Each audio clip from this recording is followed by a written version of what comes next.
Yeah, it's Big Fan Breezy with the Brooklyn Nets vlog. What's up with y'all, man? Hope y'all having a good night. I hope everyone somewhere safe. You know, listen, it's Big Fan Breezy. We about to get into the subject at hand. All of this conversation about point guards, I kind of wanted to talk about the best point guards the Nets ever had. So yeah, let's get to it. Big fan Breezy with the Brooklyn Nets vlog. Look what B you're R O doing. O K L Y N B R O O K L Y N B R O O K L Y N B R O O K. Oh yeah, go. Wake up. Hey, wake up, you heard?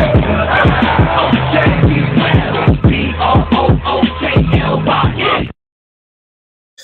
Yo, yeah, man. So I'm looking at the top. I don't know they got Jason Kidd as one because he took us to the finals twice. But I want to see certain names on here. I need to see Marbury. I need to see Jason Kidd, of course. I need to see. They got Deron Williams. He's at number 4. He's the fourth best point guard ever for the Nets. I don't know, man. Let's go through this list. So at 4, hold on, let's see what they got at 5. At 5, they got D'Angelo Russell. D. Russ? I don't know if I like that, man. Okay, is this just for the Brooklyn Nets or the Nets? In Nets history, I don't know, man. D'Lo was good, but the top, he was that good? I just don't know, man. I just don't know. They said he averaged 19, 6 assists, and a steal a game. Right. D'Lo's time here was brief. Keyword brief. This is the word we need to be looking at. He was only here for a short stint. How could he make the list so fast? Are you trying to say all our other point guards was trash like that? He was brief here. I don't know if I agree with that. You know what I'm saying? I don't know if I agree with that. I'll go. I'll discuss. We'll get more into it in a little bit, but I don't know if I agree with Dito just because he wasn't here for that long. You know what I'm saying? Deron Williams. Okay, Nets legacy will always be that he never lived up to the expectations. So why is he number 4? He was only a league all-star for the Nets once. Okay, his first full season with the team. Williams also only logged 70 plus games in the season once for the Nets. All right. But he did help Brooklyn make the playoffs 3 times, though they only made it past the first round once. Williams has also dished out the 4th most assists in Nets history. So statistically, maybe this stat is what makes him stand out as, I guess, the 4th best in Nets history. But I don't know if I agree with this list. I don't. Yo, Barry, what up, Barry? I'm just looking at the best point guards in Nets history, and I'm trying to see, who they got. They got Deron Williams at 4 and D'Lo at 5. I don't know if I agree with it. You know what I'm saying? Word. Number 3, they got Stephon Marbury. All right, yeah. Let's look at Stephon Marbury's stats. You know what I'm saying? Let's look at his stats. Word. So hold on, let me see. Oh, this ad shit popping up. I can't. I don't like the list that much anyway to be doing all that extra stuff. Shout out to Barry in the building. What up, man? Pull up. But yeah, man. Listen, they got D'Lo at 5. Not sure about that. Got Deron Williams at 4. Marbury at 3. See, Marbury at 3 is solid. I like that, but I need to see. I imagine Kenny Anderson is number 2 and Kidd is number 1.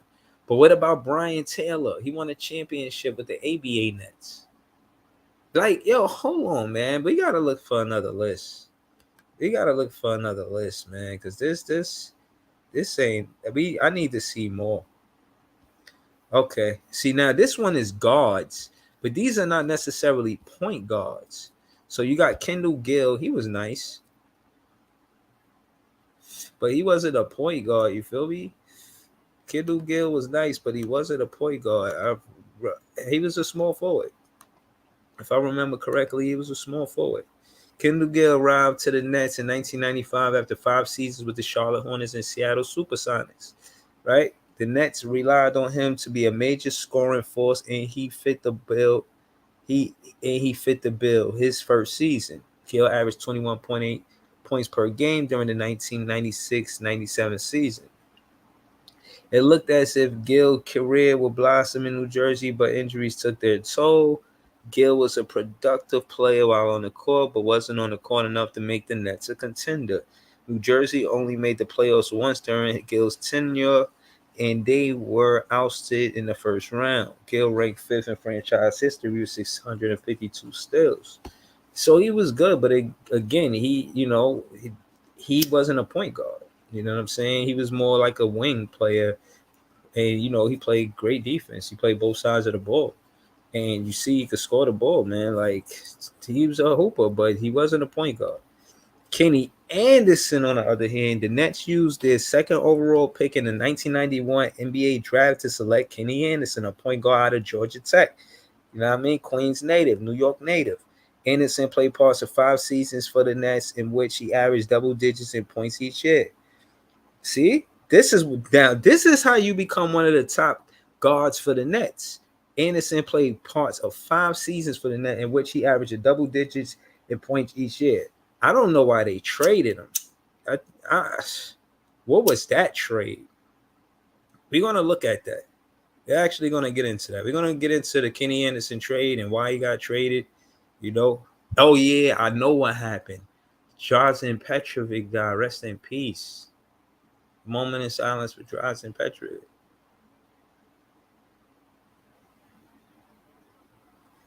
Word. You know what I'm saying?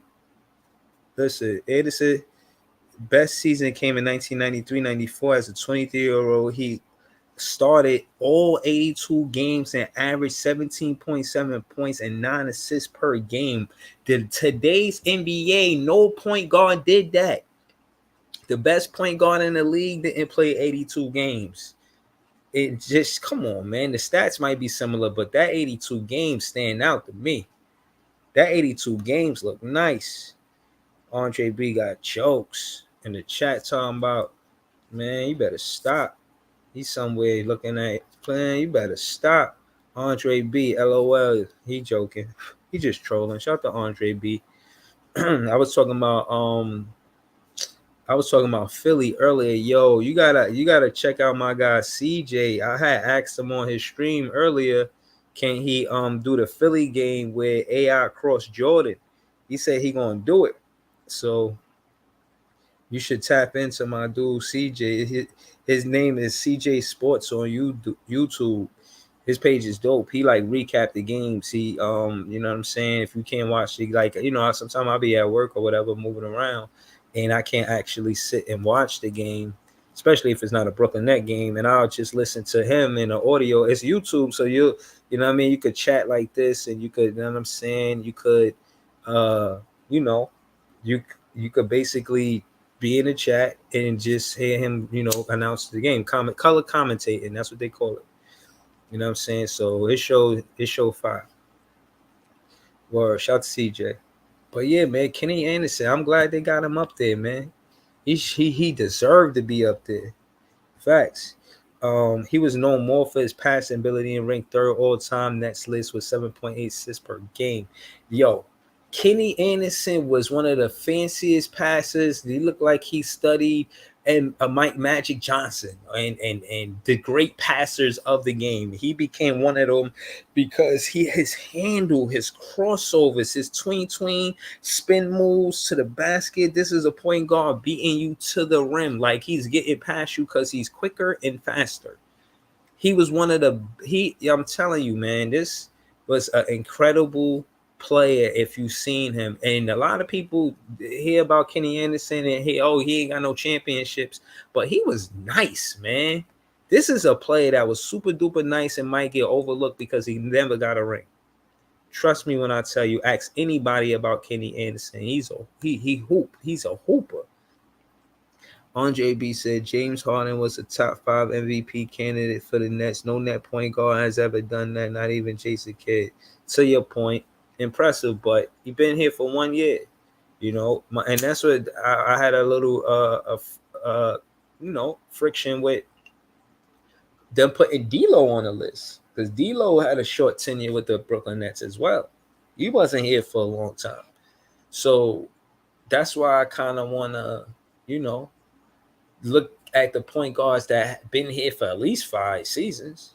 You know what I'm saying? Before I just start saying that they're the best, and if they are, he is the 5th on one of the on one of the lists. But I don't know. I don't think James Harden deserved to be on that list, because he averaged a lot of turnovers too, Brody. He averaged a lot of turnovers too, and he only got us to the second round, and we could have did that without him. I never wanted that trade anyway. Maybe I'm the wrong person to ask, but to be honest, I'm trying to not be biased, because James Harden was good, but he was too predictable. He took a lot of step back threes, and he put up numbers. Like, the numbers look nice, but the eye test says something different for me sometimes.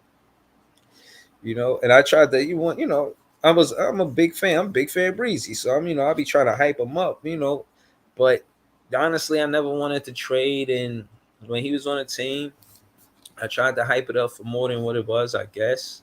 But ultimately, you just being a fan and not being biased because he ain't on the team, bruh. He had a lot of turnovers, apricot, all type of turnovers. I can't deal with that shit as a fan. That shit is nerve wracking. I need my point guard to protect the ball and not just be giving it up. He said, "You think Simmons can make the list?" Simmons got to play to make the list. You talk about playing basketball, so he actually has to play basketball to make the list. If he actually plays basketball, then yeah, he can make the list. Yeah, he can. But for right now, he good.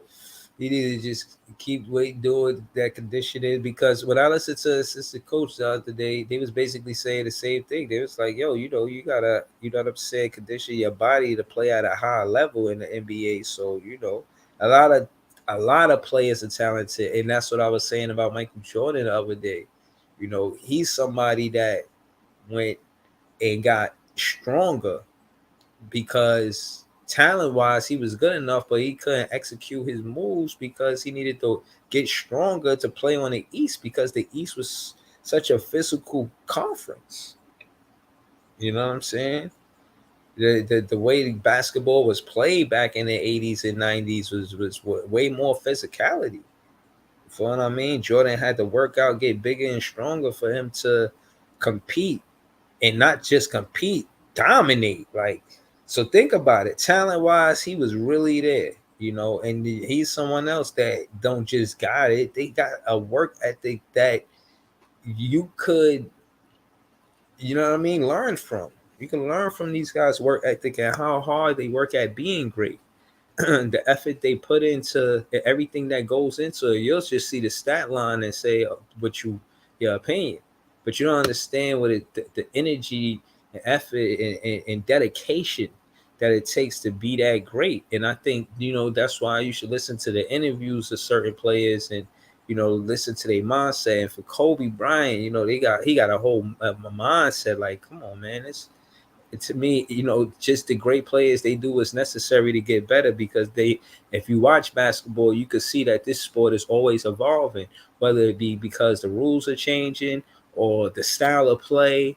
You understand what I'm saying? This is a game that always evolves. So that's why I always like having a conversation as well about, players that will be able to transcend or transition from one era to another era. Could this player play in that era? And, I like those kind of conversations. You know what I'm saying? Shout to Ron C in the building. What up? What up? So, but yeah, just getting back to what we were saying. Kenny Anderson, he would be nice in this era. That's a fact. Kenny would be what?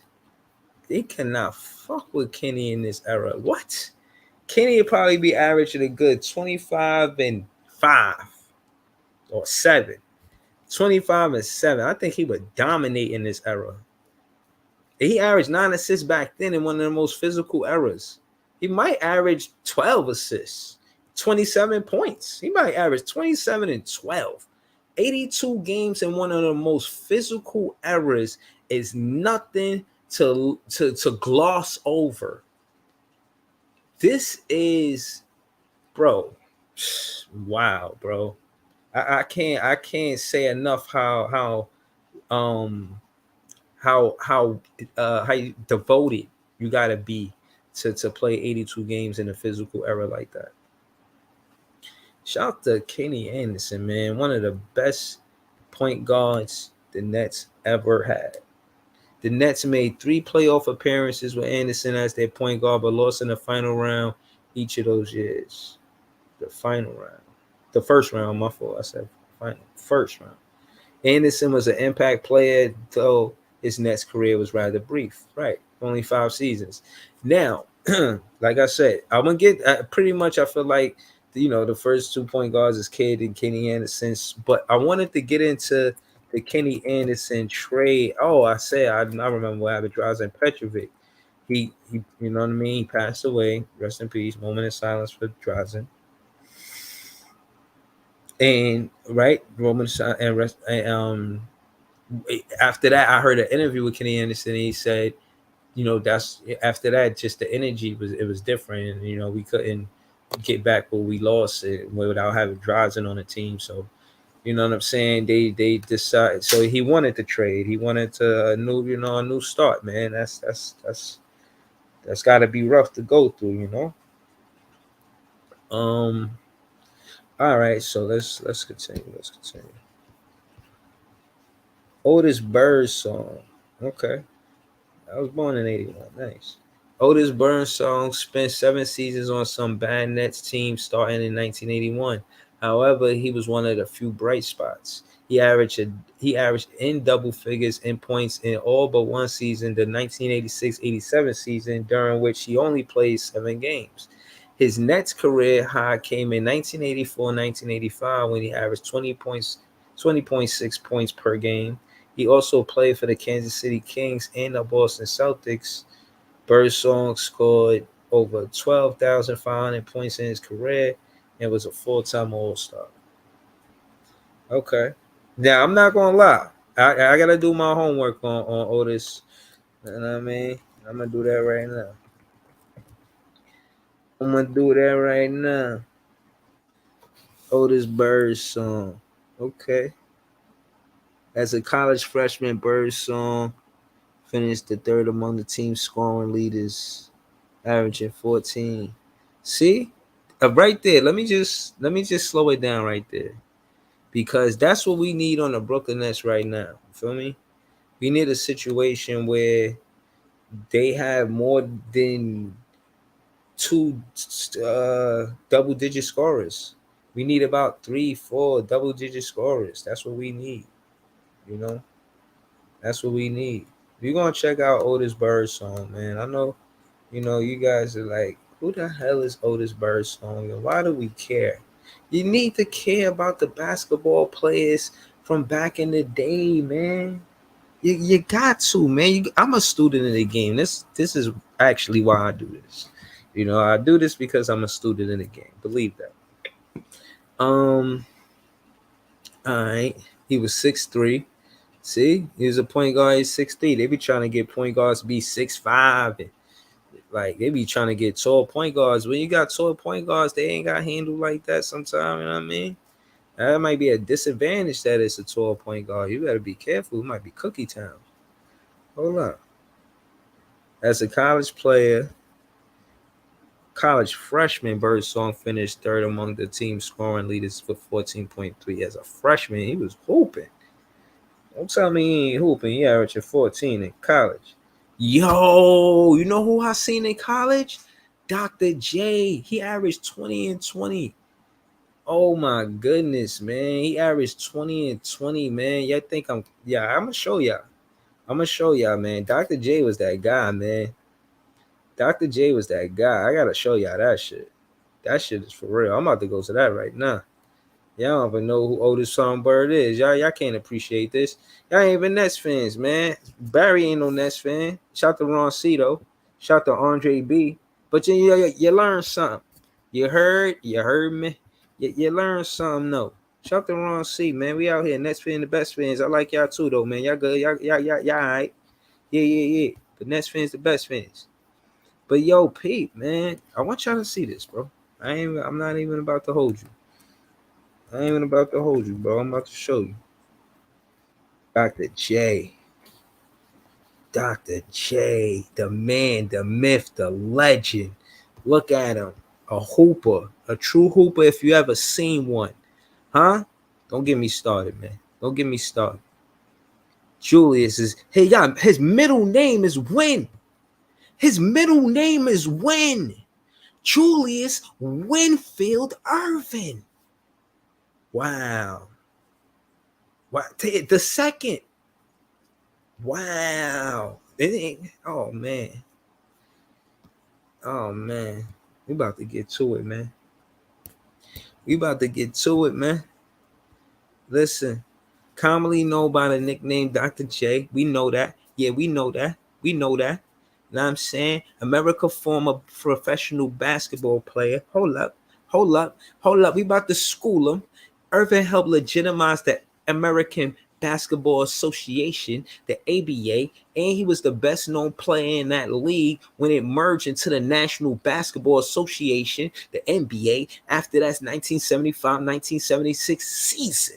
Slow it down again. Y'all need to understand what all of this means. I mean, it's a little paragraph, but let me just take a little walk with me. I mean, chat with me real quick. You feel me? Like, let's get to it. You know what I'm saying? Now, again, in this book that I'm reading with the T-neck to Brooklyn, from the Nets, History of the Nets, T-neck to Brooklyn book, written by Rick Laughlin, You stay with me, bro. Now I'm reading this, and now I'm saying all that to say that I compare and contrast what I read here and what I'm reading there. Again, like I explained, I'm a student of the game. Now, you get the championship team, the Nets, get their team broke up going into the NBA. This 1975-1976 year, we beat Denver Nuggets, because they're an ABA team too, in the finals. Yeah, man, exactly, man. Exactly, man. We was hooping over there, and now we hooping over here. Hold on. BG said, you saw everybody going crazy on your page today. I'm talking about, oh man, yeah, you funny as hell, Barry. You're gonna get to hold on. Matter of fact, I need you to come in here and talk to me about it. Give me a second, though. Give me a second. He said, I like this live chopping up some history. That's what's up. I'm glad you appreciate it. You know what I mean? I don't feel alone now. There's another fan out there. That's fans. We combine. You know what I'm saying? We as fans, we multiply. You know what I'm saying? Shout to Ron C. He says, nevertheless, I think if they trade for ball from Miami, they might as well get a big in that same theoretical trade. That big would be Thomas Bryant. If we're gonna get Hero, I want Thomas Bryant. That gotta be a two-way. Yeah, we need two players. Shout to Ron C. That's a dope. That's we going forward with that. Shout to Ron C. You know what I mean? We were saying that, I said that, but me and Ron C put it together.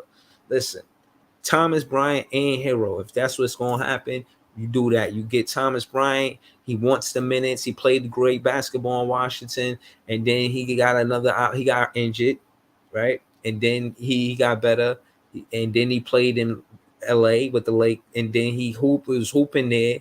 Then he won a championship with Denver, but he wasn't doing no hooping, none whatsoever. Y'all want to make the trade? Make that trade, me and Ron. What you said, Ron? What you said, Ron? We need a big. So what you talking about? You agree with me? You agree with me? Oh, we really saying it together, right? Hero and Thomas Bryant. Hero and Thomas Bryant. Send Dinwiddie down there. I don't know, man. I don't know. You know, I'm a vlogger. I'm just big fan Breezy. You know, we just chatting. I'm just chatting with the chat. I'm just talking to the chat. You know what I'm saying? We don't know what's gonna happen. You know, we just, it do sound good though. I like how it sound. That should happen. Thomas Bryant hero. I said hero ain't nothing but a chopped cheese. Shit, man. They better not try to take Cam Thomas. Damn, that's a lot of guards. That's why I ain't want hero in the first place. Let us just get Thomas Bryant in a 3-way trade. Yeah, keep Hero. We don't need Hero. Matter of fact, we'll send you some guards. They've just lost Caleb Martin and Gabe Vincent. They replaced them already? I think not. Ron C said, I agree. That's a good pick. Hold on. I'm gonna get to Barry. I want Barry to pull up so we can talk about what happened on my page. I seen some of it. We could get to it though. Irvin won 3 championships, 4 most valuable player awards, and 3 scoring titles with the ABA Virginia Squires and New York Nets.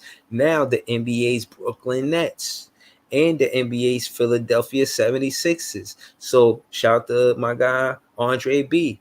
Andre B, if you still there, the Virginia Squires became the Philadelphia 76ers. But how the let me how did this work?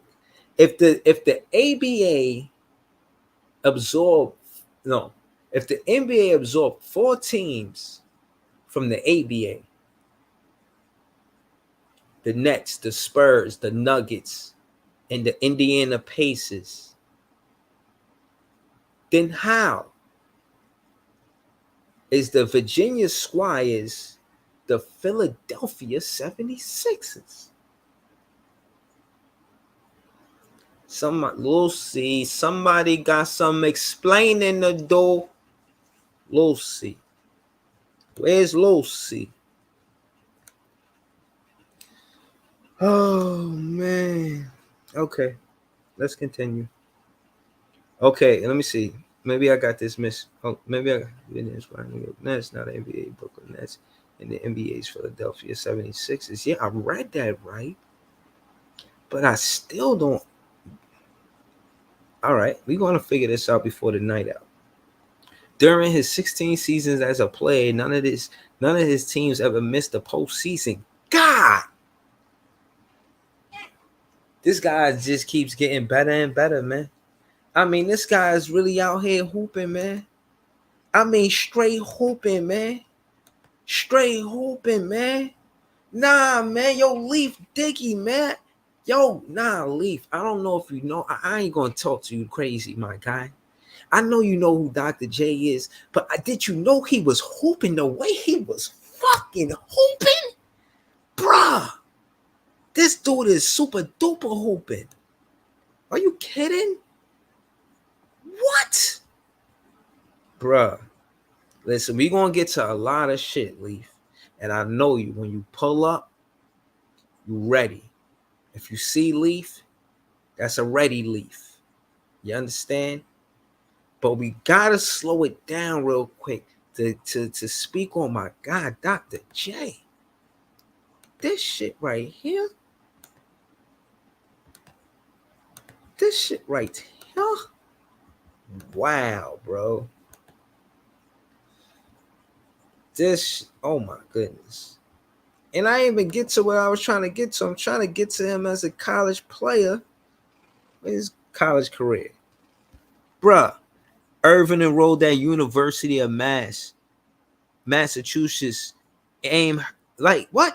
In 1968. In 2 varsity college basketball seasons, he averaged 26 points and 20 rebounds per game. Bruh, becoming one of only 6 players to average more than 20 and 20 per game in NCAA men's basketball. What? This This is one of the best hoopers I've seen in my life. And I never even seen him in my life like me watching TV or at a game. But these stats are undeniably impressive. I don't even know what else to call these stats. This shit is unbelievable. Yo. Sure. Man, yo, Dr. J was a hooper for real, bro. Yeah, definitely. Doc was him. My pops, my pops was a big Dr. J fan, man. He used to tell me about Doc all the time, man. Doc was definitely him. He changed the game in a lot of ways. A lot of the Hold on, let rules. me say that. Let me say this real quick because you said change the game, please. Irvin enrolled at University of Massachusetts at Amherst in 1968, right? Uh-huh. Changed the game. In Changed the game, huh? 1968, the NCAA passed a rule that prohibited dunking. Right. Coincidence? I think not. Right. They did. Everybody thought they did that for Kareem. They actually did it. They actually did it for Doc. You can argue that they did it for Doc, but Kareem Both of was them. already because Kareem was already dominating, and he had did the 3-4 years, Mhm. and then they passed it. Then they brought the rule back when Bill Walton started to play. So I'm like, okay, all right, yeah, whatever the case, what it was with that, but definitely Doc. Just to touch on Doc a little bit, Doc definitely changed the game. Is I don't know. The ABA information is it's kind of hard to really find. Just in terms of like the full account of the ABA situation. But What you Doc mean? was What you mean about the ABA? What you talking about? like all of the ABA footage and like Oh yeah, just videos seeing and all them of that. play, Yeah, seeing them hoop, seeing yeah. them. Just saying, I'm hoping. Yeah. So that's Yeah. hard to find these days. But Oh yeah, Doc but was. also during his 16th season as a player, none of his teams ever missed the postseason. Oh yeah. Of That's in. course. Yeah. You talking about change the game? Who else did that? I believe James Harden did that, but who else did that? Duncan, I believe. I think Duncan. It's Duncan. a small. It's a small group. It's Small group it's definitely a small group. for Jordan. sure. For sure. Jordan did it all the way up for all of his Chicago career. But well, he ain't do nothing on the Wizards, but who? Yeah, so but yeah. Doc was him. Doc he changed the game in a lot of ways. Even when he finally touched down on the NBA, the sequel to a lot of people didn't know that the Nets would have been able to keep him, but they had to pay money for the new arena. I think Yeah, they had to. yeah. I I think they had read to that pay. in a book. No. We didn't have to pay money for the arena. It was a entry fee to enter the Entry fee. NBA. Yeah. It was an entry fee. Yeah, And right. two things happened with the Nets at the time. One was the entry fee, but to negate the entry fee, we tried to trade Dr. J to the Knicks, and Right. they said no. So Yeah. we kind of knew we was gonna lose Dr. J because a lot of the players were splitting up and going to different teams. The point guard Hmm. for the Nets, that championship team, they beat the Denver Nuggets. Brian Taylor, he went to a different team. I actually met him at practice in the park. Brian But Taylor. I Yeah, I don't want to, remember that yeah, name. man. But what's Yeah. up, though, man? Talk to me, man. You know me, I'll be kicking about this shit, man. I'll be on it. What's goody though? No. What? Damn. Well, what did I want to talk about? Oh, I got you. So if you got the Showtime app or like the Showtime app or Showtime on demand, people we talking about legends. I want you to look at the Wilt Chamberlain documentary. It's called Okay. Goliath. It's a 3-part series, bro. All I'm gonna tell you is, man, listen, it's a lot of stuff in there that a lot of people didn't know about a lot of them games that he played against Bill Russell. Check this out. He played 14 years, right, in the Yeah. NBA and Yeah. never fouled out one game. Wow. That's some intimidation shit right there, bro. He played 14 years in the NBA and never fouled out one game. Of course, Chilltown told me that bullshit, but I mean, Right, but nah, it, but to bring it to today's, you seen the guy, but I don't know if you seen it. Like it was somebody he had missed a shot, and the ref was pissed, and then they found out he was a Boston fan, and you know what I'm saying. And again, my thing is the integrity of the refs mean a lot to the game of basketball. You know, Yeah, absolutely, to keep absolutely. it clean, and just let them out. May the best team win. You know what I'm saying? That's what I need the refs to do. You know, I don't need them to, as soon as they come in the bar and it's like, oh yeah, he's the, you know what I mean? Like he's the man Yeah, because, like, come on, man, don't. I mean, here's the thing, bro.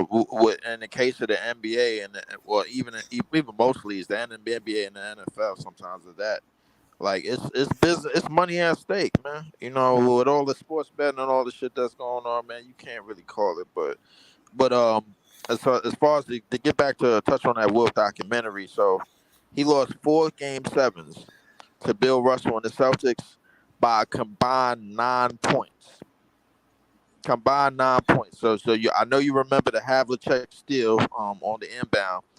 Okay. Remind you, he had Bill Russell beat underneath the basket. They didn't throw it to him. They threw it to somebody else. Havlicek stole the ball.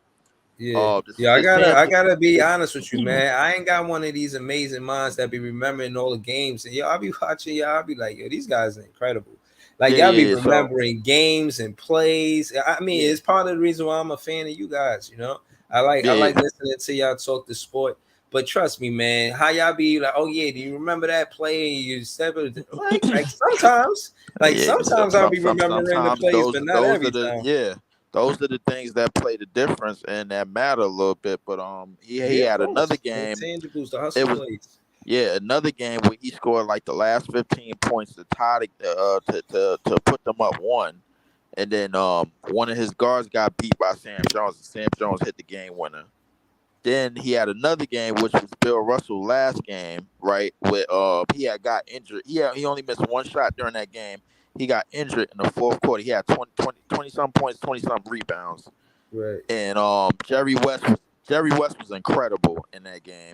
They was about to bring him back in. The coach of the Los Angeles Lakers at that time in 1969 said, "Yo, quote, we don't need you," and they never put him back in the game. Everson goes for a steal. The ball bounces in Don Nelson's hand. He takes a shot that bounced all the way up in the air off the back rim and went straight in. The Celtics win, and they blame Will for that shit, bro. Like I'm telling you, like yo, Will. This nigga was really that dominant, bro. Yeah, He yeah, was yo, I really that believe you. dominant, bro. Like, and this video proved to show, like, So and you said it's 3 parts. It's like an hour each. I Hour think each part. it's like an hour, for like an hour each part, man. Yo, what a life, man. That's all I could tell you, bro. What a life, bro. Like, it's got his family, nieces and nephews. He has, of course, he got a illegitimate son. Uh, Wow. I think, like 2 He chicks said, of came. course. Like that Yeah, was the yeah. thing back in the day. Like, I mean, come on, nah, but he do like got yeah, a, you know what I'm saying. I'm going to the store for some milk, and then you don't see him 2 years later. He come back. He got a whole yeah, kid and shit. Like, stop, yeah. bro. Like, you trying to say that's how they was slinging it back in the day, man? You Listen, funny as hey, hell. yo, listen. Anybody, listen. It's 2 women that came forward on the documentary. Of course, he was busting down a lot of the snowflakes, obviously. But Wow.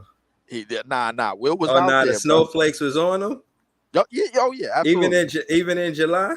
Oh yes. Even in July, but because Will would Wow. Will had when he played in Philly, he lived in New York City and he lived in Harlem.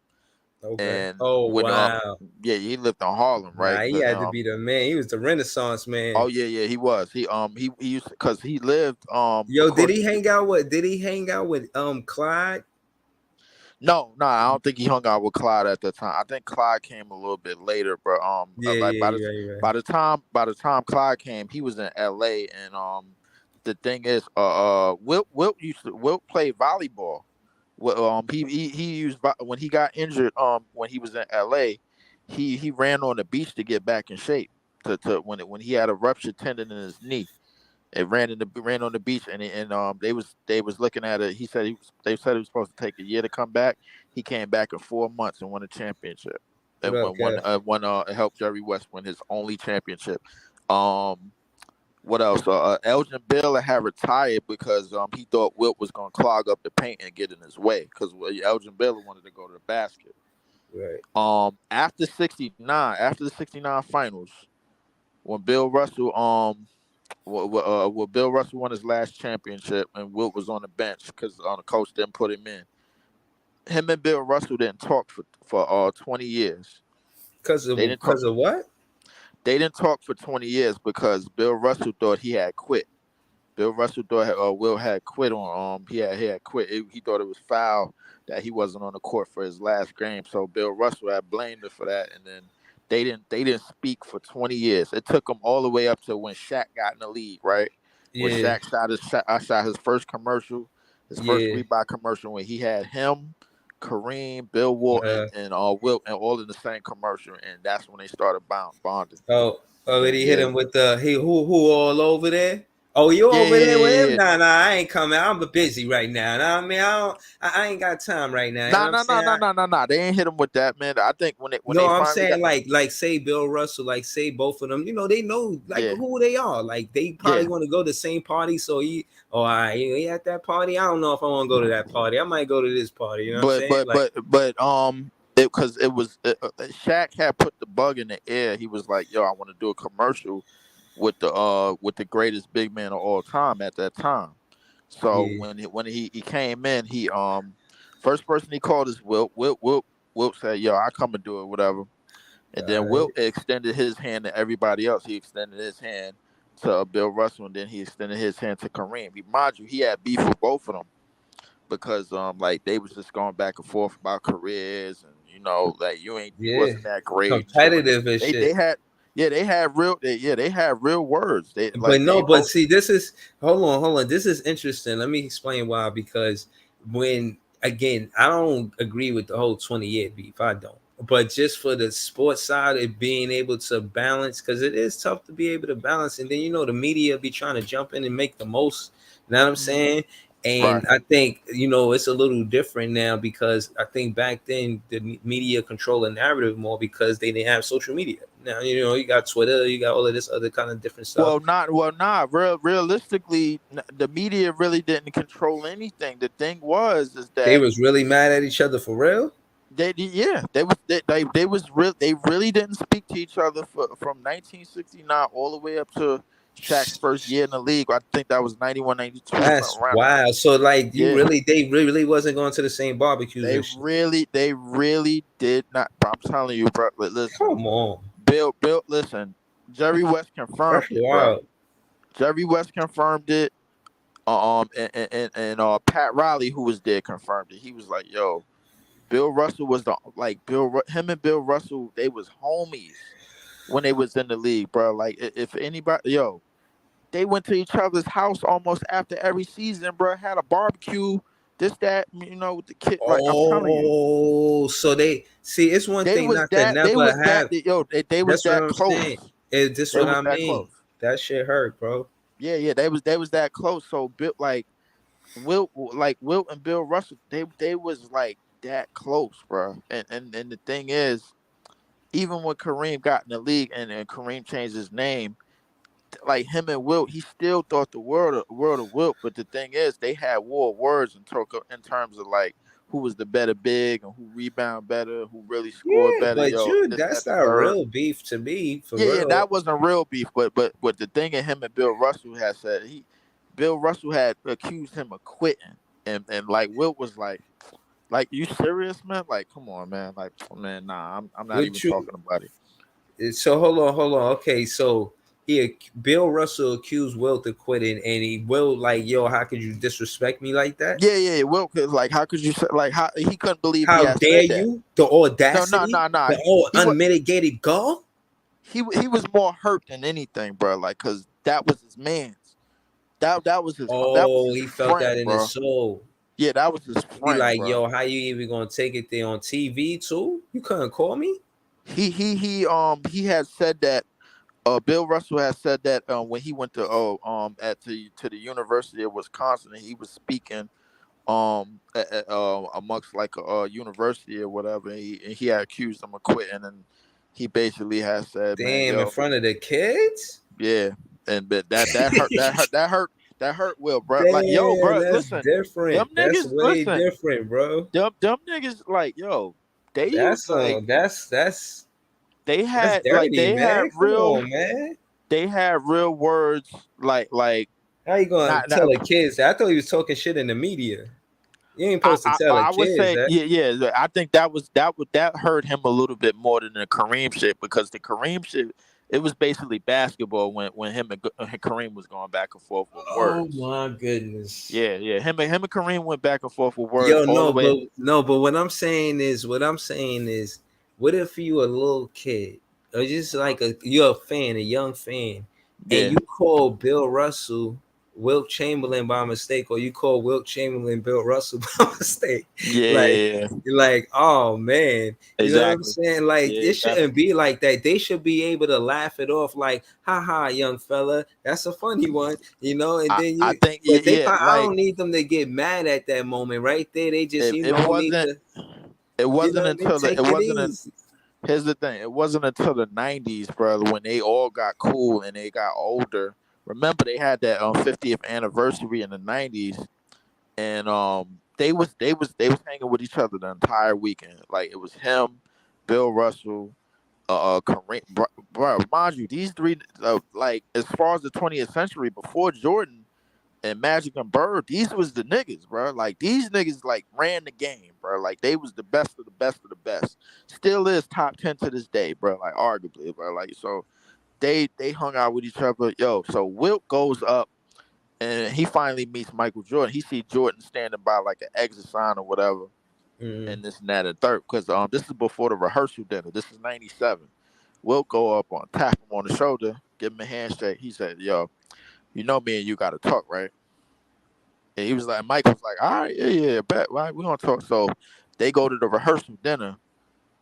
It's Wilt and everybody's at the rehearsal dinner, and Wilt and Jordan is all the way in the back at their own table, and they arguing for the entire time, talking about who's the best. He was like, yo, just remember, they arguing the entire time. Yo, Wilt was, I'm telling you, Wilt was Yeah. listen.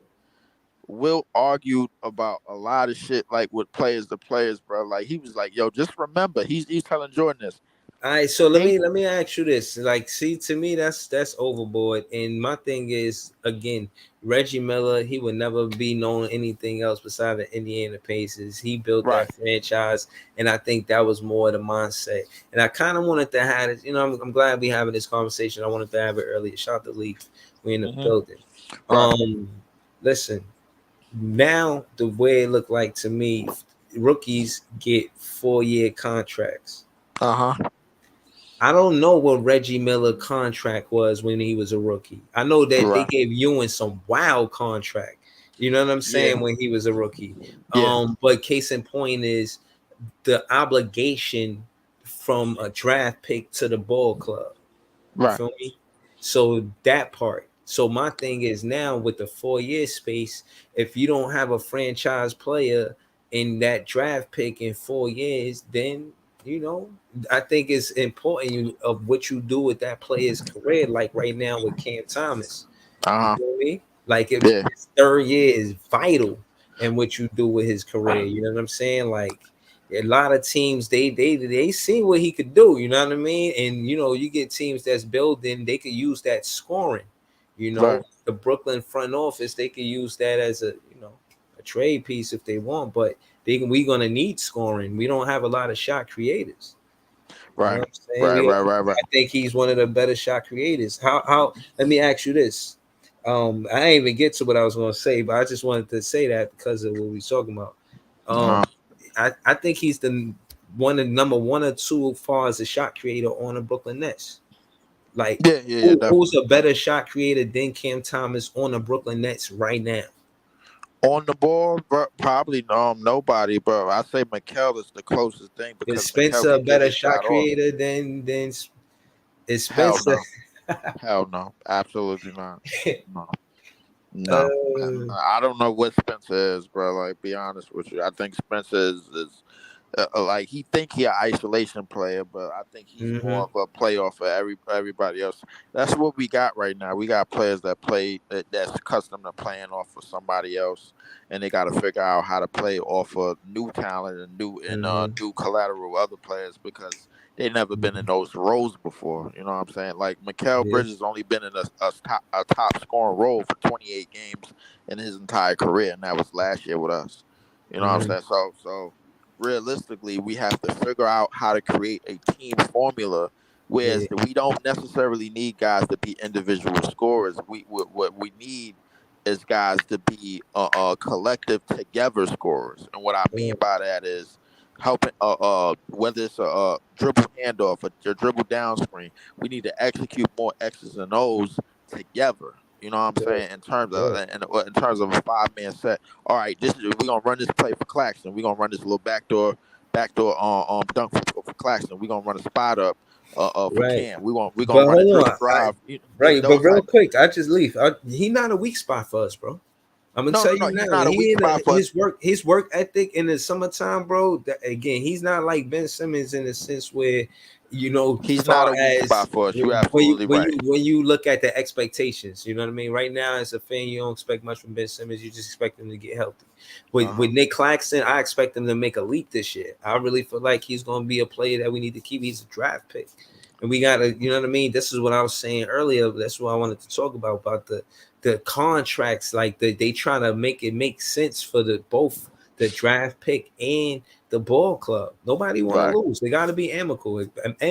You got, I hey, think let's do this. You know what I'm saying? Like, here's the thing about Nick Claxton. The thing about Nick Claxton is bird rights because remember we drafted him, so we're gonna be able to pay him regardless. The thing is, as long as it's not a restricted contract, and another team don't hijack and be like, oh yeah, all right, yo, let's raise the money so we could get these niggas to pay extra what they want to pay or whatever. So no, it's not gonna be none of those situations. It's gonna be a situation where we could pay him subtly, bro. Like we could dig into the team cap or like the bird rights and all of that stuff, and we gonna be fine. And that's gonna be our core. It's gonna be him, Cam, and it's gonna be Mikal. That's gonna be our core. Then we got to figure out how to build around those three. You know what I'm saying? So, because when you building a team like we're building, you got to have like somewhat of a 3-man core. You know what I'm mm, saying? Like you got that 3-man core. All right, yo, let's get somebody that can play in the backcourt with Mikal and complement him and be just as good defensively. Keep what the what pace side going. what side were you on the Macau for the 2 or 3? I forgot. Mikal 2 or 3. What you mean? 2 or 3, either two guard or his forward, I was small on the forward. two side. I was on the two side. I was I on. can't do that shit, man. I got Cam Thomas starting at 2. I got McCall at 3. I don't think Cam is a starter yet, bro. Like I think Cam had like right He a now. starter. Nah, he's not a starter. I think Cam I Cam. wish, yo, Leaf. I wish I could pull up a stat to show you that every majority of the time when he start that game, we are winning that first quarter. Right, right, right. And But and it's important to but win the first quarter. As a Nets fan, we used to trail a lot. right, I understand you, but when you look at those games that he started, remember, I guarantee you, Ed Sumner started with him. I guarantee you, Mikal didn't play that entire game, or played maybe a couple of minutes to play the game, or we rested starters. I guarantee you that happened, bro. Like, so the thing is, like Yeah, they wasn't looking, we wasn't like nobody was really looking forward to Cam Johnson having the outburst that he had, man, when in them 4 games that he had him. I understand that he had him, but the thing is, he like right now he basically playing the same way he's always played.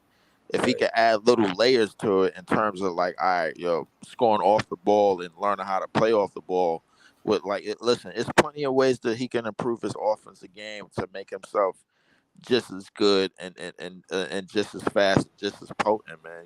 Like we know you can score with the ball in your hands, but can you score off the ball? Can you set screens for other people to score? Can you make the simple passes when you get the ball? Can you play within the X's and O's sets? Those is all part of offenses too, bro. Like, and he on the up and up. So he would be in his last year of college right now, like mhm, realistically. So my thing is just like, yo, he got time to grow with us. He got time to grow with us, but he has to basically learn more of this stuff on the fly because he basically holding down the roster playing that same way he played in college. Why the whole? He holding down a roster spot, playing the same exact way he played in college. And usually, But you gotta let him. You gotta let him do that. And this is what I'm saying. The reason why you gotta let him do that is because we need the shot creation. Because Kyrie not there. You know, let's call it what it is. well, that just means we as a team got to play different. We got to execute more. But but let's get to it though. When it comes to the who we gonna get a ball to at the end, we need this guy right here to score the ball. Who we giving the ball to? Or we need the coach to draw up a play in that situation every time. But hold on. Jacque Vaughn is a defensive style coach. You feel what I'm saying? Right. He's gonna need that shot creation. Like, remember, look. Again, I just want you to remember that Portland game when he took the suggestion from Kevin Durant. He said it should go to Kyrie. That was a good move on Jacque Vaughn's side because he's not offensive minded. Right. He's a defensive style coach. So yeah, it was credit to KD and Kyrie, but credit to Jacque Vaughn too for knowing when to take a back seat. You feel what I'm saying? Right. So that's an interesting point that you made. How so if you're saying that all right, if we got an important part in the game, and I understand why you say we should start Cam Thomas. However, I think if we do start Cam Thomas, we have to have somebody at the run at the point guard that's gonna move the ball faster, so we can score faster, and so we can get out and run faster. That way, Cam Thomas don't have a lot of isolation buckets where he got to have the ball at the top of the key and play pick and roll. But you got to involve him in a play. One of the things I seen they did with Cam Thomas, because again, I would watch the game, but I'm watching him and how he involved in the play, and they would put him on the elbow or on the wing, and he wouldn't touch the ball until like maybe 6, 7, 8 seconds went off the clock. Right, so case in point is they not involve him. He's not the first or the second option. Shit, he might get a shot off the rebound. You know what I'm saying? But sound like son Jacque Vaughn to tell him your shot come off the rebound. You know what I'm saying? But here's the thing. Another thing I noticed about Cam Thomas is he scores in the same areas. You know what I'm saying? Like when his zones. Well, he scores in the same area and like those little zone areas in the half court set. When they running, when you're out and running, notice when him and Ed Sumner was out on the court, he got a lot of open court opportunities because Ed Sumner pushes the pace. Ed Sumner always gets the ball and pushes the pace. That makes Cam Thomas 40 points seem a lot more easier because he doesn't have to lay in a half court set and do this. You see what I'm saying? Like when he got to do too much of that. So I'm talking about scoring quickly. Look, 1, look, 2, 3, cross. 4, I like 5. That. I like that. All right, boom. Okay, so he got a mismatch that he wanted. All right. Let it fly. Rebound. Dayron Sharp. Kick out. To the basket. I like that. Yeah, making your moves quick. I understand. Yeah. That. Now here go 1, 2. No, I like that. Look at the seconds on the clock. They give it to him. Last shot of the quarter for halftime. Floaties. Yo, telling you. All right, so right here he come off the pick. Has he? He used the glass. I love it. And one. Crucial. Fourth quarter. They giving him the ball. Stop playing with him, man. Tween. Step back. Hold that. Swish. Yo, I'm telling you. Look. What you telling me is more so like, all right, we've been in bigger situations. If we playing a playoff team, bro, that's top 5 defensively, bro, this shit is not going down. We going to the playoffs with Cam Thomas starting at 2 guard. We going to the playoffs with Cam Thomas starting at 2 guard. Bro, listen, look, that's that right there, bro. Like that is a reach. But the Brooklyn Nets got to lose, man. We ain't got nothing to lose. Let's go for it. So, all right, let's. So hold on. So you're saying we got Lonnie Walker. Lonnie Walker start at 2. All right. You like Mikal at 2. Okay. So what's your starting lineup? I said Mikal at 2, Cam at 3, DFS at 4, Nick Claxton at 5, and I'm gonna give DSJ a shot at the one, bro. Like I'm gonna Dinwiddie give off the bench for real. yeah, I'm giving Dinwiddie off the bench, bro. Yeah. Yeah. That's what's up. Gotta bring him off the bench. I don't like him in my starting lineup, bro. Yeah, Like I'll I'm be crying. bring You him be off the putting bench. Dinwiddie on the bench. Yeah. Gotta bring him off the bench. Yo, For yo, sure. what up, fellas? Yo, was Yo, good. yo, Kev, what up, man? Yo, Lee funny as hell, man. We was having a Brooklyn net fan joke, the net fan joke. That's not for you to laugh at. You know what I'm saying? You can't laugh at Dinwiddie, man. You know what I'm saying? Don't try to laugh at Dinwiddie. That's between me and Leaf, man. What up, though? What's good with you, Kev? Shit, man, chilling. I was just listening up to the conversation that y'all was having. Um, it was a pretty interesting one, man. Y'all got your hands full in the off season. Pause. Yeah. Yeah, shout out to my guy Leaf, man. He always, you know what I'm saying, always, we kick it. I mean, whole So time. here's the thing, bro. Like Shout every out to Kev lesson, too. yeah. Shout out to Kev, but Shout out to KVN who run the City the podcast. We KV going out Runner at City. 11 Yeah, I o'clock. got put the joint in the Gotta pull what up to our shit, man. That shit fire. put the link to their channel up in the joint. I said I gotta remember. I keep forgetting it. Alright. Yeah. When you get a chance, put the link in it. So I don't know. we was just chatting. Listen, Breeze is under the impression that we don't really have nothing to lose, and we should just go for the gusto and just start Cam Thomas. That's nice. We should just go for the gusto and start Cam Thomas Why not? and start Cam Thomas at 2. Throw Mikal back to the 3, and I'm guessing that wait, who's starting at the 1? Who you said starting at the 1? I kept it yo, somebody went in the background. Just whenever you're about to talk, just say what up. Yo, what up, Barry? I know that's probably you. If you went in the background, just when you're about to say Yeah, something, Barry just was jump good. in there. Yeah, Yeah, what up, Barry? he under the impression that we should basically like go for the gusto and start all our loaded guns, all our offense, and be like a high powered offensive line, a starting lineup, I guess, with Mikal and at the 3, Cam Thomas at the 2, I guess Cam Johnson at the 4, Claxton Good. at the 5, and I guess who at the 1? Dinwiddie. Dinwiddie, I got Cam Thomas at the 2, McCall at the 3. And the reason why I got DFS coming off the bench is to help Clax. He's our second big man. We can't count on Ben Simmons. I don't think it's realistic.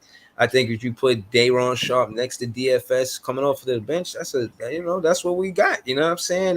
You're gonna get Dayron Sharp getting rebounds, even though he likes to shoot threes on the low. He's our best rebounder, so he gonna go get it. He's one of those gritty players that the Brooklyn Nets that define the Brooklyn Nets. When you think about what you want somebody out there doing, it's grabbing a lot of rebounds and playing defense. His defense is better. He bad on that pick and roll. I see him get cooked by guards. I ain't gonna cap. You know what I'm saying? Like on the hustle plays, I think that like he definitely does. You got to keep him in the paint, man. Don't let him come off that pick and roll. That's the coach. I think in the pick and roll situation, defensively, I like Royce around O'Neal. that pick. Defensively, I like Royce O'Neal. That a lot much better on the ball in defensive situations. I like DFS more for hustle. I like more for the loose plays and everything, like for the 50-50 plays. Yeah.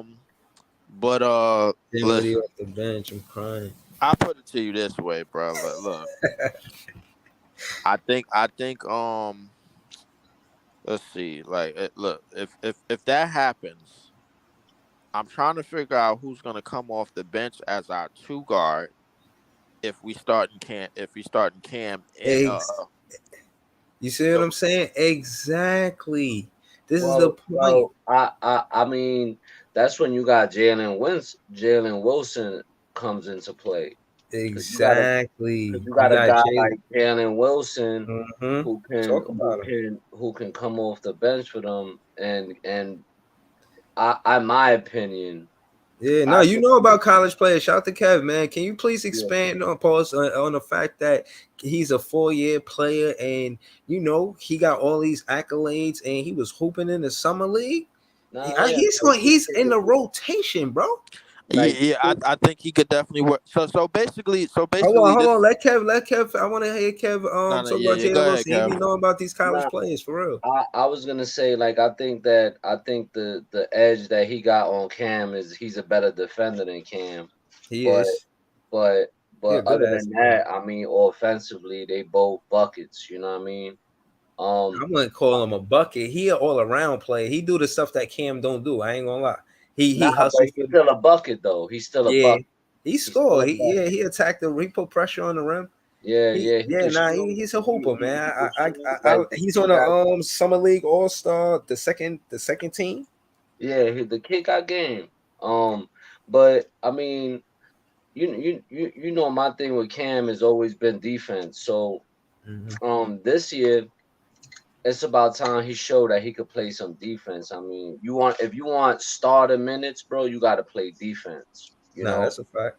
um, and that's been my only thing with Cam Thomas, bro, is that offensively we know you could drop 40, but defensively we know you get cooked.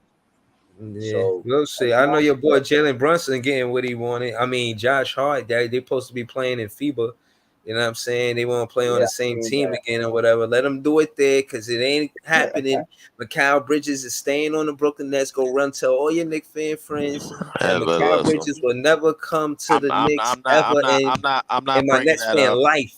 I'm not bringing that up. Not But with this listen, contract. yeah, yeah. So I the don't big trust thing. Mikal Bridges, man. So the big thing with this Cam Thomas starting at the two in the beginning of the season is basically to get like to ensure that Jalen Wilson is in the rotation and he's coming and he's going to be eighth man off the bench, eighth I ninth don't know if ninth he man. eighth man, but he from what I've seen, again, how much credit do you give a 4 year player coming out of college with all of these accolades, and then he shows you where he could makes the second? You know what I'm saying? Like and again, if you don't think his accolades or him playing well means nothing, what about the bond he got with Jacques Vaughn, with both of them being alumni from Kansas? He definitely has a bond with that. But to get back to Cam Thomas a All little these bit. things lead to him being in the rotation, bro. I understand that, but to get back to Cam Thomas starting, like here's this situation. Buddy just talked about the defense. Like he definitely got to prove that he can play defense. Not only that, he has to improve on a lot of other things as well. He's gonna have to improve on his playmaking, passing out situations, playing off the ball, not just scoring one different way, scoring off of X's and O's. We know you could score with the ball in your hand, but you're gonna have to like create other ways to score as well. And other ways to create off the ball as well. And when it's not going, because if you at the start two and you putting up 40, you gonna see some double teams. yeah. Look, but no, but You're gonna see a whole lot of like trying to get the ball out of your hand. And the thing is, that is gonna be the ensuring to how you react. You know what I'm saying? Like so, yeah, I ain't worried about nothing. if he playing all of this offense and defensively, like he spent, bro. Like then that's basically then we basically moving ass backwards. Like it's a whole bunch of things that go in to just starting Cam Thomas, just to start Cam Thomas because he's the best. He's one of the best shot creators, one of if not the best shot creator on our team. It's a whole bunch of things that go into it. What I'm saying, okay, so again, let's have this debate. Let's do it. You feel me? Let's have this little dust up. The reason why I said that is because I feel, and I want to hear your rebuttal. I feel like as a fan, a lot of the times when we lost our games is because we were trailing and we would make it close. But at the end of the day, we would trail, make it close, tie the game, but the other team will always prevail for the win. And anytime we got our runs and rare runs, because our biggest streaks was like 4 wins or 5 wins. We ain't do nothing crazy for real.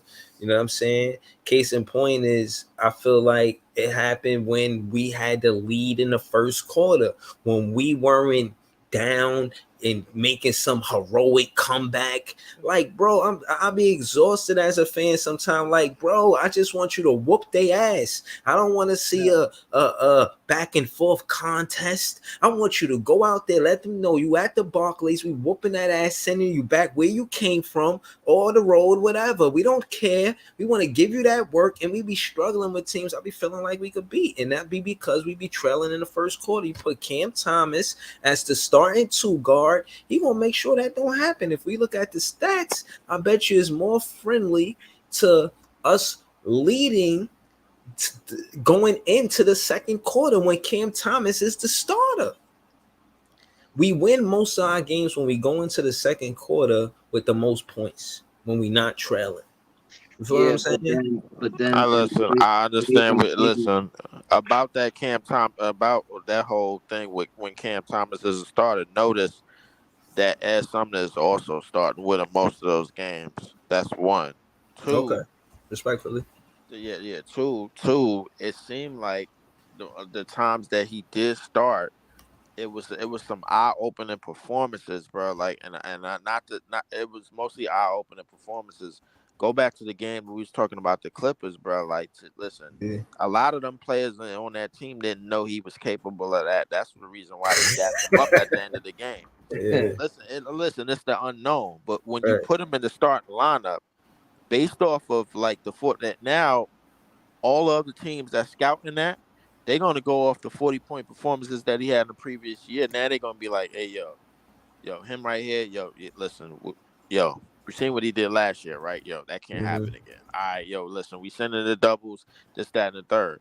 Now he's got to be able to. Now he's put in a starting position where he's got to learn how to react to double teams. Something KD couldn't even do very well.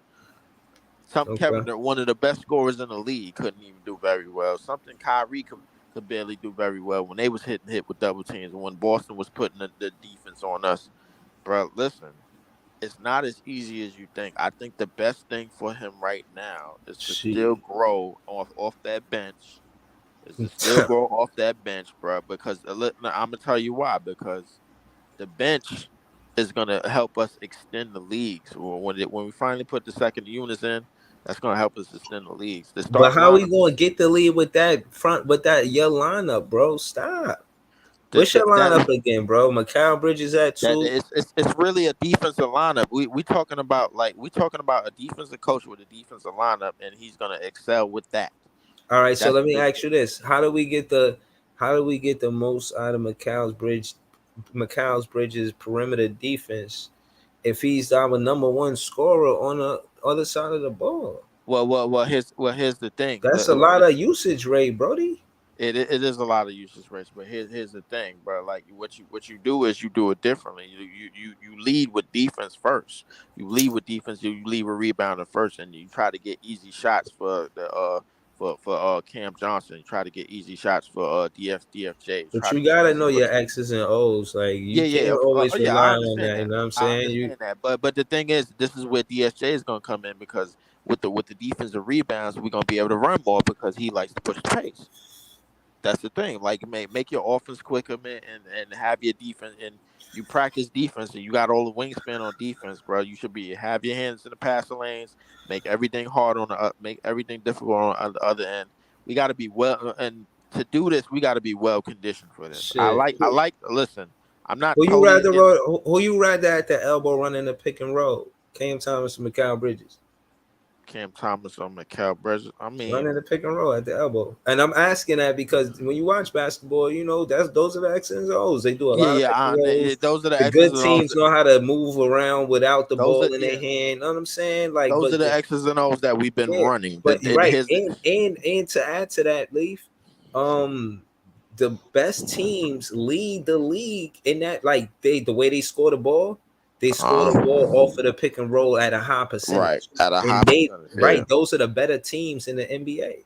Yeah, but but notice, bro. Like if we're a young team, we're supposed to be getting up and down very quickly. I That's expect us true. to have a top five to top 10 pace No, that's with the I feel you. acquisitions that we didn't got newly, bro. Like we're yo, not gonna do it. We're not gonna do it with Spencer Dinwiddie walking the ball up the court. We can do it with DSJ speeding the ball up the court and hitting the shooters to make sure Yeah, everybody get open shots. but This is the one thing we yeah, missing. not I with said you. it all year.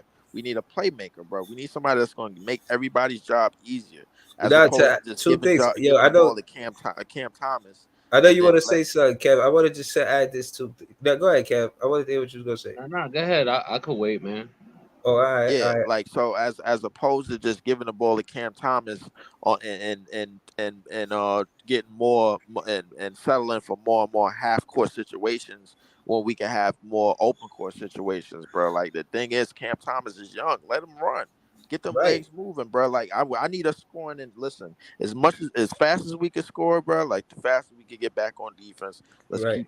Let's keep that shit going and let's keep that moving, bro. You want us to have somebody in the half court set because we gonna have you feel like we're gonna have more half court sets, man. Like when we got a No, downhill no, no, no. player, Listen. Again, to add to your point, all I was going to say was that one of the stats was also the teams that were the best offenses was leading the league in transitional points. They right, was pushing the pace. They was getting those fast break points. Those fast break points matter. You know what I'm right. saying? That's how Yes, they teams do. go on run. Fucking coaches got to call timeout because they got that fast break point. You know what I'm saying? Exactly.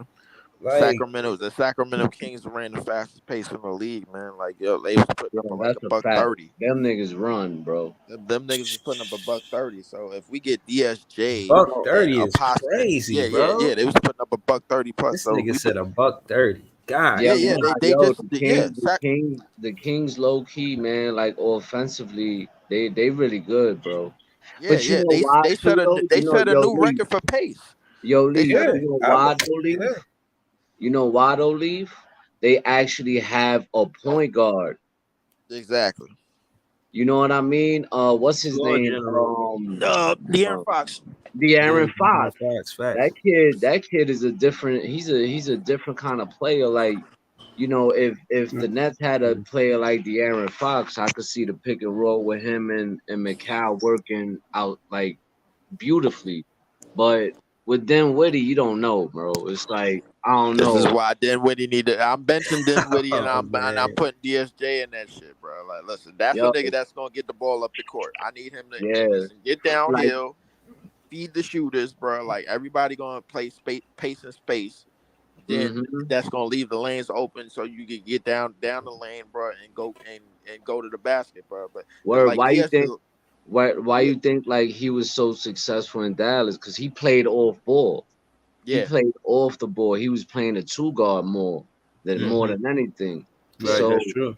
like so you bring him back to Brooklyn, and now he's The moving lead the ball. guard, bro. Yeah, he's the Yeah. lead guard. Like Yeah, but that's no, not but him. that's what happened. You gotta realize Jacques Vaughn is a big reason he's doing that because Kenny Atkinson, when Jacques Vaughn was assistant coach, you feel me?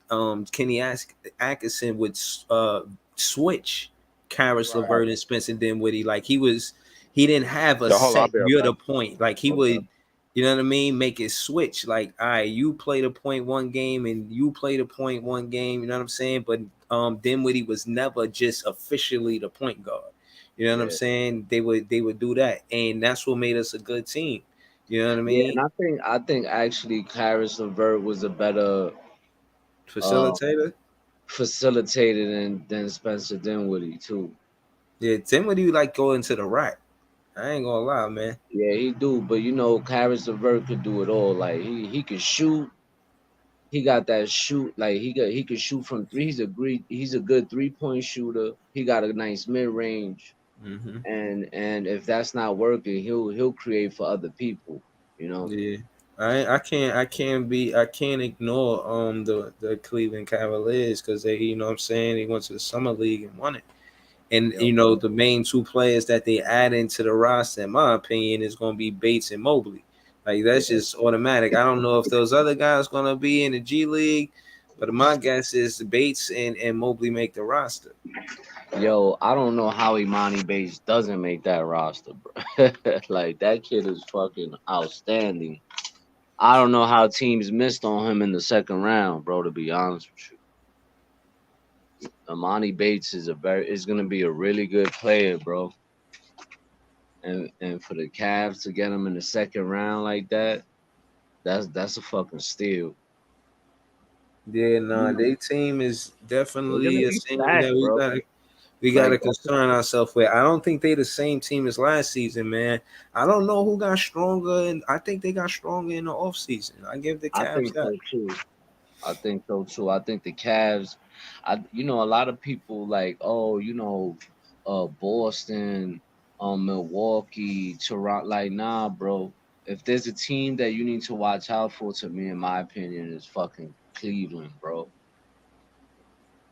They added some good pieces, and then you drafted Amani Band, and got Amani him. Brooks. Amani, yeah, you got him in the second round, bro. That kid, no, Amani Bates, that's his Oh name. yeah, you talking about Armani, Imani. Yeah, Amani their Bates, yo, names is wild similar. You know, I'm a Nets yeah, fan.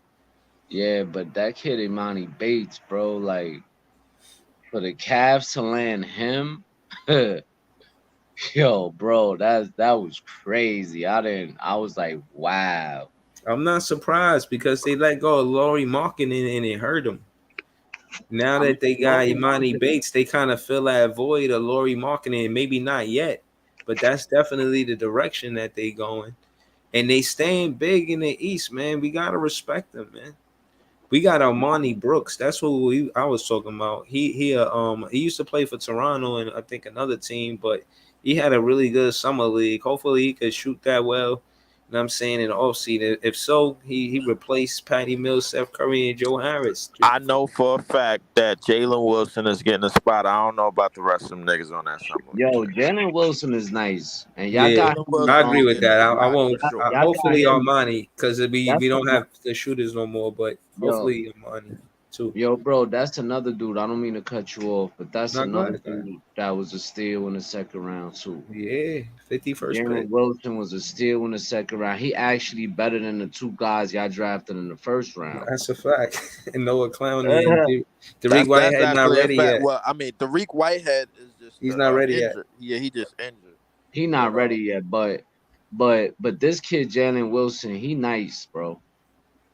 He nice. That kid definitely, is nice. Nah, definitely for sure, I yeah, can't, he I hooped. can't, Yeah. I ain't even gonna definitely hold for you. sure, for sure, for He sure. made that But All Star team. I respect it.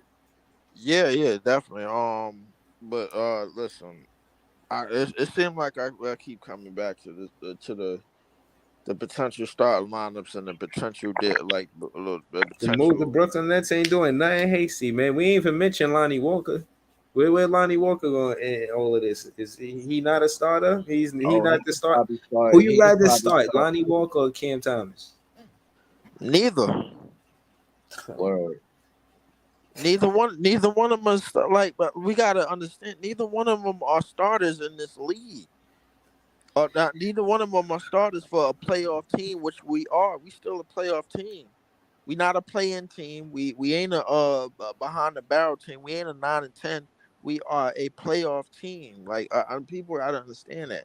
And right now, the best bet going is the lineup that I mentioned, and I know that lineup is not fully gonna happen because this is gonna prove that the defensive strategy that Jock Vaughn is trying to throw out isn't really gonna do too much of nothing, man. Like it seemed like listen. A lot of this stuff is gonna be on trial, bro. Because listen, Jock Vaughn didn't do nothing in Orlando, and the thing is like now he gonna have to try to prove that he could do something here with this Yeah. new team. Word. And listen, if it got to start with defense, it got to start with defense. That's what he gonna start with. If it start getting exposed, then that new contract that we signed him to gonna look like we just Nah, wasted our it's fucking money. fine. But what I'm saying is, I hear everything y'all saying, and I'm just talking my shit. I just feel like with him being a defensive style coach, it makes sense to get a guy like Cam Thomas. And again, I heard Kev say that he got to play defense, but if everybody else is playing phenomenal defense, he don't need to play immaculate defense. He could just be good. You saying have one defensive liability on the court Yo, and have No, I'm saying you gotta take the good with the bad, bro. Like yeah, but that's he, not the side of the ball that he's known for. And I'm just saying on this specific team, he's a good fit because we got a more defensive style team. If he was like the leader of the defense, I'd be like, yo, you in trouble. You know what I'm yo, but saying? I'm But be Nick honest. I, Claxton is I the get I leader. get I He is get not the I get leader what on you're saying. defense. But I he could be the look, leader on offense. I get what you're saying, bro. Listen, if Y'all Cam don't believe Thomas. in Cam Thomas like I No, do. no, no. I believe in Cam Thomas. Here's the thing: is I think people believe in Cam Thomas, putting a little bit too much belief in him. And here's the thing, bro. I put it to you this way: if Cam Thomas was doing what Steph was doing, then I say fuck it. Yeah, we got to do it with work. What The you mean, problem is Steph? Yeah, I understand that, bro. Like, but the No, thing I'm saying is, what you mean, Steph. What you mean doing what Steph is I'm doing? talking about the gravity that he creates on the court, bro. Everybody knows Steph is the first player in league history, the only player in league history. The second he hit half court, you got to move that defense the hell up. That's what I'm talking about. Like Cam Thomas is a mid range specialist at best, bro. Like on the ball, So and hold on, you don't. hasn't Okay, yeah, I want to have this debate, bro. and You trying hasn't to say really. you don't find no value in the midi that run the city? I find value in it. Here's the thing: like what we saying, we talking like Cam Thomas mid range is the same as Kyrie's and whatchamacallit. It's not No, even I'm close. saying give him minutes though, bro. That's all I'm saying is you making it seem like Mikal Bridges again. My debate with you, Leaf, is we don't need Mikal Bridges being our number one scorer, and you making him be the two guard. That's exactly what he's gonna be. Who gonna score more points than him? Not for Dinwiddie? nothing though, No. Breezy. Not Cam for nothing. Johnson? No. Yo, We Breezy, need not for somebody nothing else to be though. the number one scorer. It can't be Mikal be Nah, the number one perimeter yo, defender and the number one scorer. It's too Breezy, much. but you paying him that kind of money. Exactly. Like that exactly. You paying We like it, Mikal but Bridges. listen. If How we much if money look, Mikal? Man, I don't even know, man. How but the He much thing paid money that him is he almost exactly? like He do got $100 the million. biggest he contract getting besides paid Ben more than Cam Simmons. Thomas, I can believe you that. But listen, if we listen, he Yeah. getting paid 10 times more as Cam Yeah. Thomas. I could assure you that. Listen, Word. if we put Cam Thomas in the lineup, that means we're saying, yo, the ball is going to you down the stretch. The ball is going to you in clutch moments. It's going to start with you. Since Cam, champagne. yeah, and Mikel is going to be the second fiddle, and Mikel was just coming off of 28 games where Why he was you gotta averaging look 20. at a team game like a second fiddle? Why you gotta say it like that? But the reason why I said it like that because you led with we need a go-to scorer down the stretch, and you didn't put no belief in the person that was averaging 26 points, which was not goddamn Cam Cam Thomas. He No, Thomas. I'm scored 40. saying I'm saying usage rate wise, we can't have him the number one scorer and the number like again. My thing is his legend is more him being a perimeter defender, him scoring the ball is something new. Like Nah, yeah, okay, word, word. he's gonna score the ball next season. I get it.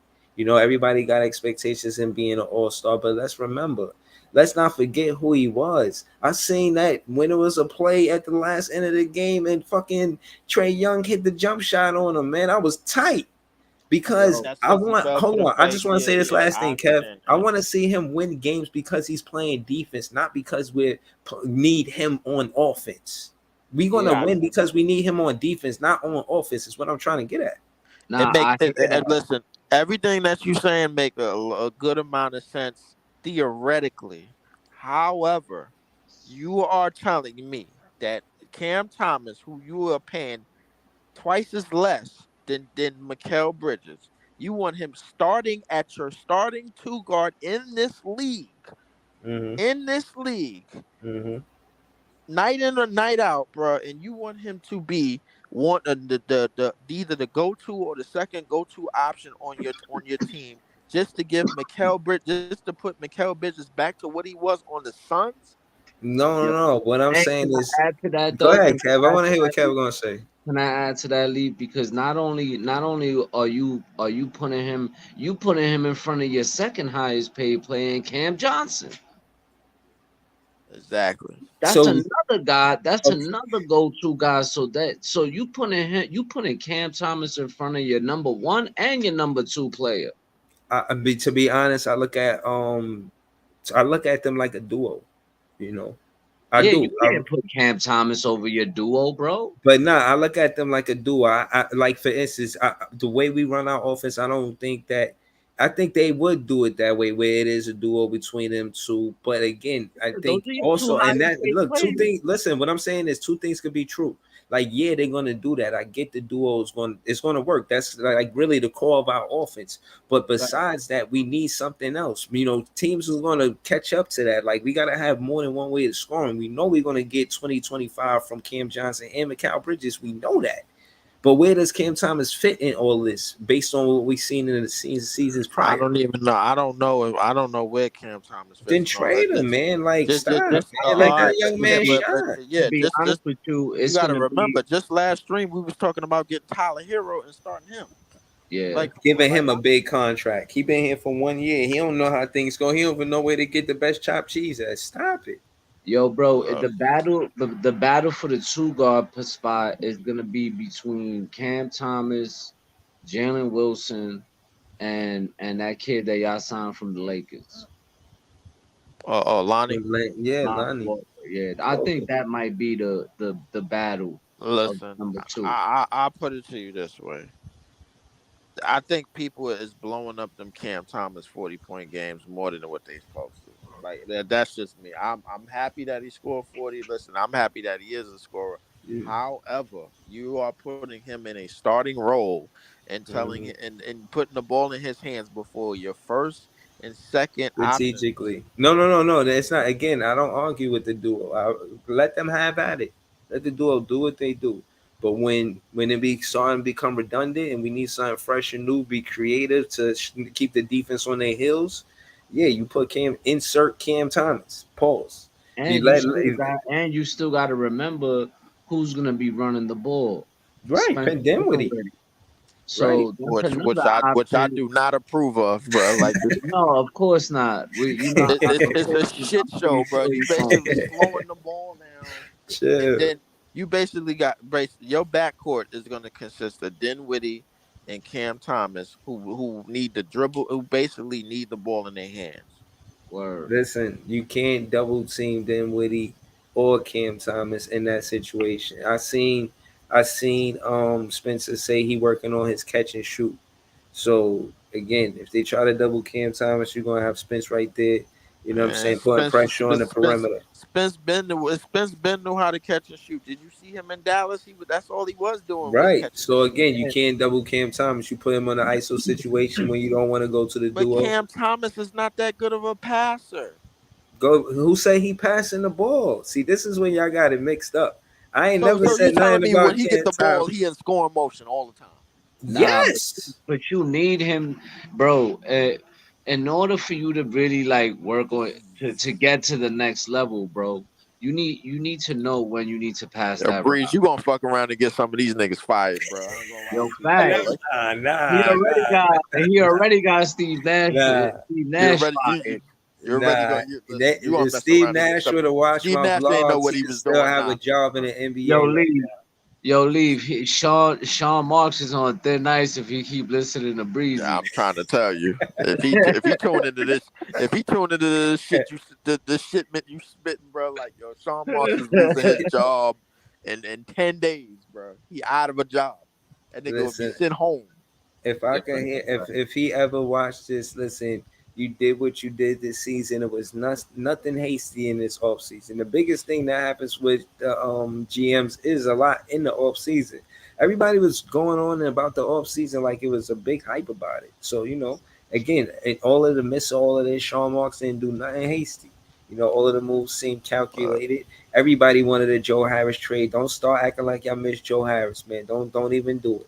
No, You know no, what no. I'm I'm saying? not. I'm not. I'm not at all. Listen, the Joe Harris Do you deal. miss Patty Mills?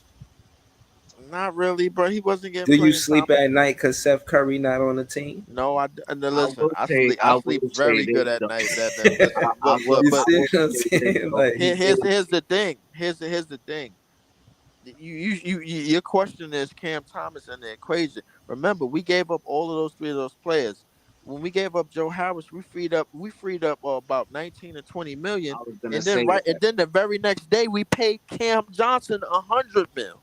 I right, was gonna say that. I was gonna say that, yo. right. So my thing Now, is like talk about it. Cam Thomas.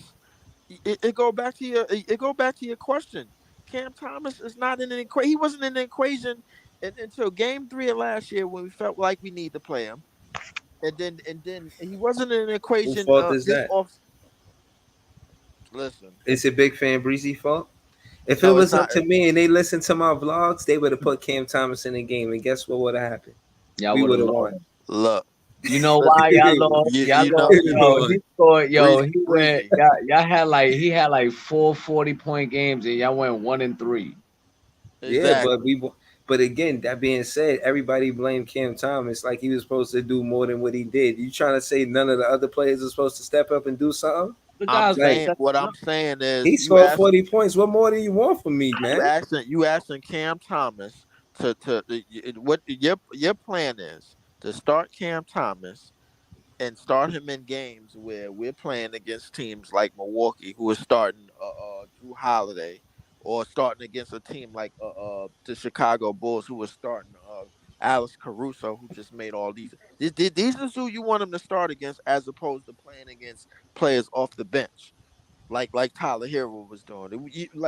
Our game plan is all messed up. The last two streams, y'all looking for bench players, man, to be one of our top two scorers on our team. This shit ain't gonna work. I'm Hmm. telling you, bro. Like, if this shit work, that means these NBA teams that we going to do, it's gonna work in the beginning of the season. It's gonna be on some Utah Jazz shit, and then it's gonna cool off. All right, let me Telling let you. me let me see. Let me see how dangerous it's supposed to be for Cam Thomas because y'all talking like he supposed to be scared. Who's the top five guards in the East right now? Top five two guards: Donovan Mitchell, right? Jalen Green, right? Jalen Brown. I mean, my fault. Jalen Brown, Who JB, else, man? Donovan Mitchell, Yeah, who don't else? say R.J. Barrett. Stop it. Nah, hell no, I ain't gonna say RJ Barrett.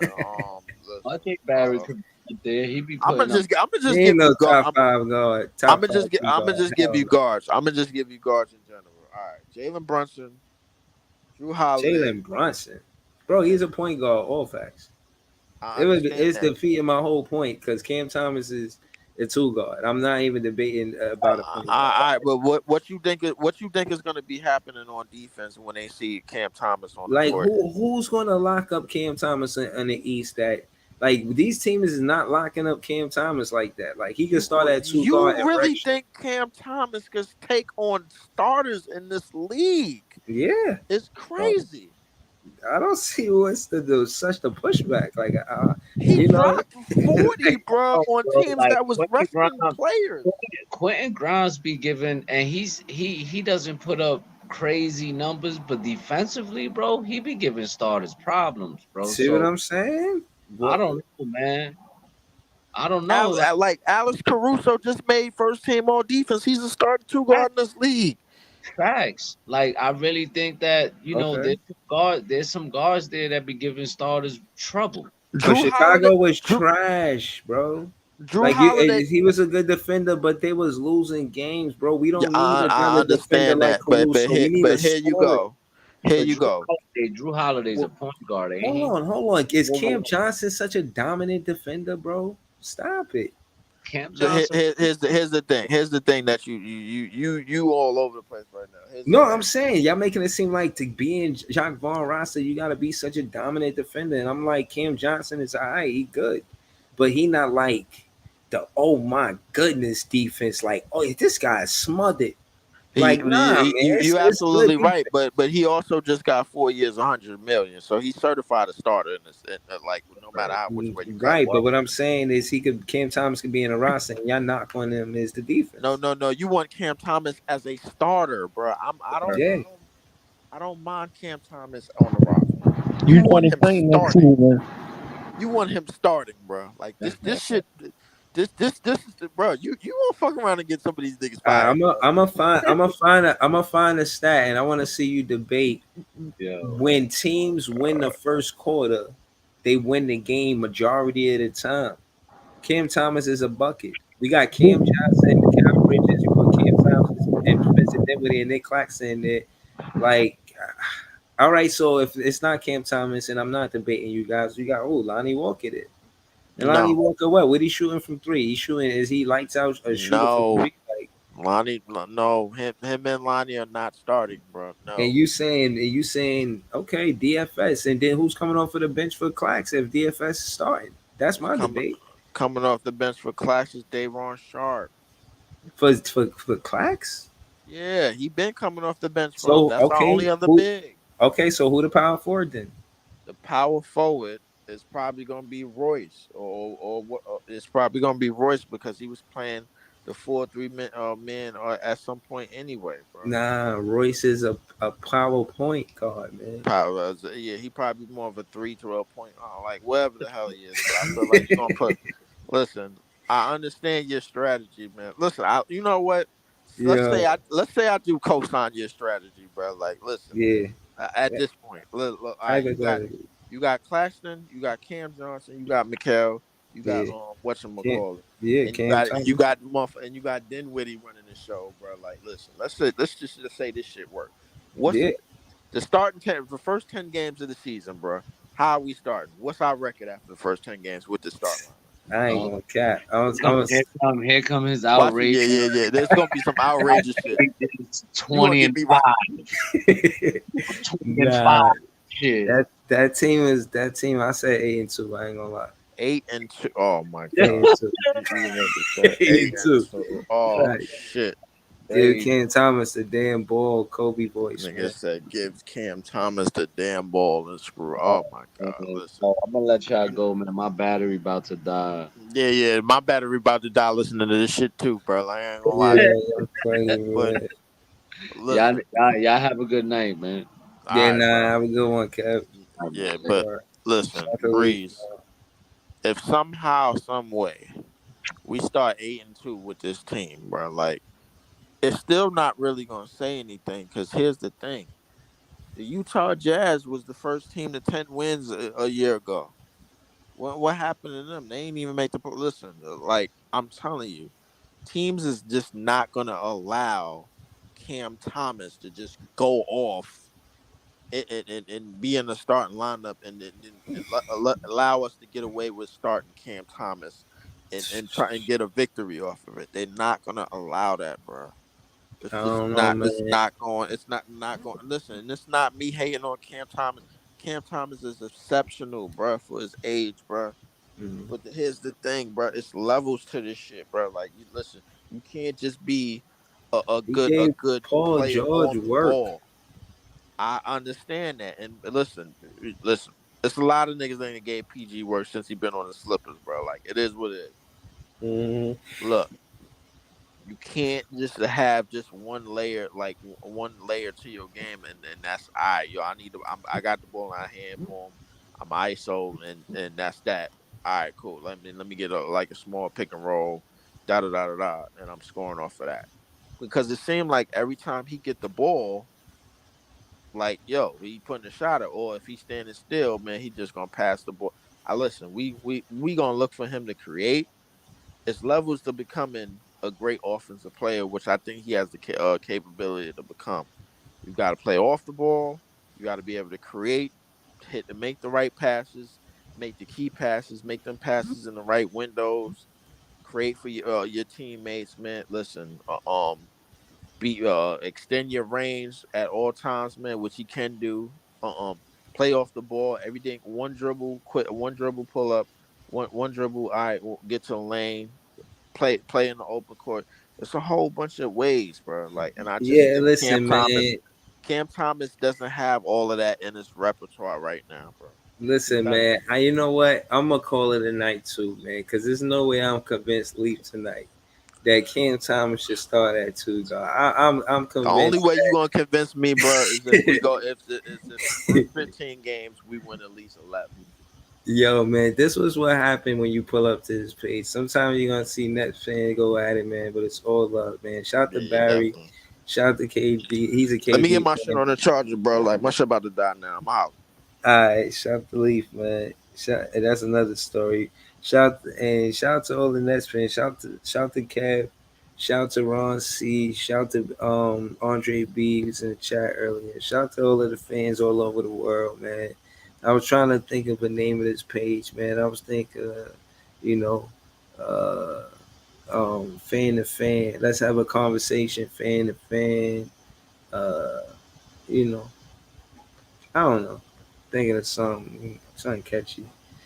But shout out to BG, man. Shout out to all the fans everywhere in the world. Nets fans is the best fans. And yeah, man, I give it a shot another time, man. I appreciate y'all. Peace.